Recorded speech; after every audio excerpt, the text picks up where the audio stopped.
मुख्य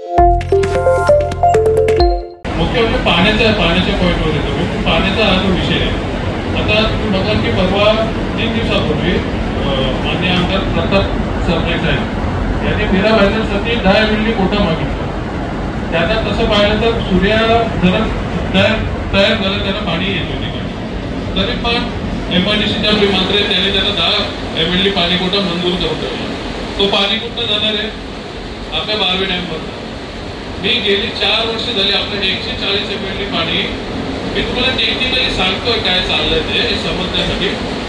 140 MLD पाणी कोटा जो आपला नवी मुंबईला दिलेला बारवी डॅमवर, तो नवी मुंबईने मोरबी धरण बांधल्यामुळे तो रिझर्व कोटा आहे आणि तो आपल्या हक्काचा आहे. KDMCच्या 4 वर्ष झाली म्हणतोय मी की याच्यात आम्हाला निम्मा जर द्या, तो पाणी कोटा आपल्याला आपल्याकडे दिला तर आपला विषय संपून जातो पाण्याचा. परंतु दुर्दैवाने बोलायला लागतो की इथल्या कुठल्याही लोकप्रतिनिधींनी मला साथ दिली नाही त्या बाबतीत. परंतु तो पाणी कोटा आल्याशिवाय मी राहणार स्वस्त बसणार नाहीये. MIDCचा त्या दिवशी मिटिंग लावली, तुम्ही साक्षीदार.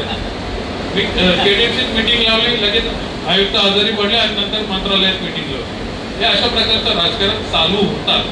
आता तसं नाही, आता आमची युती झाली, तो प्रॉब्लेम येणार नाही. आणि फुकटमध्ये तुम्हाला त्याचे दळा बसत होते हे मलाही मान्य आहे. परंतु काही गोष्टी आता गेल्या त्या गेल्या.